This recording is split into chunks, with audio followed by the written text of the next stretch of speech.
Inter అయిపోయిన తర్వాత నేను నీట్ లాంగ్ టర్మ్ కోచింగ్ తీసుకున్నాం. నీట్లో కూడా అంత రిజల్ట్ రాలేదు. 5.58% వచ్చింది. సీట్ రావడం కష్టం కదా. ఇప్పుడు మాది చాలా పూర్. సో మేము అంత మమ్మీ ఒక్కతే కష్టపడి నన్ను చదివించి, అన్నయ్యని అక్కని నన్ను ముగ్గురిని చదివించాలి. మా డాడీ అంత ఇది కాదు. ఏం చేసేవారు డాడీ వ్యవసాయమే చేస్తారు. సో డాడీ ఏమైనా మనీ తెచ్చుకున్నా డాడీ డ్రింక్ చేసుకొని, సో ఏమైనా పనులు ఉంటే చూసుకొని, డాడీ ఒక్క రూపాయి కూడా మమ్మీకి ఇవ్వకుండా. మా మమ్మీ విలేజ్లో ఏం పని ఉంటే ఆ పనికి వెళ్ళి ఎండనక వాననక కష్టపడుతుంది. ఎంత ఇవ్వని ఎంత చేయని ఏ పని ఉన్నా ఒక్కరోజు మా ఇంటికాడ కూర్చోమ్మన్నా సరే కూర్చోదు. సో ముగ్గురిని కష్టపడి చదివించింది.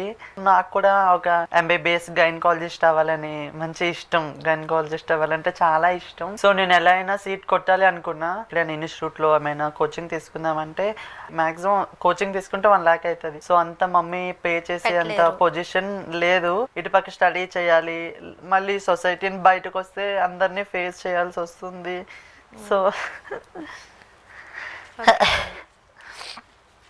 సో అలా అయిపోయింది.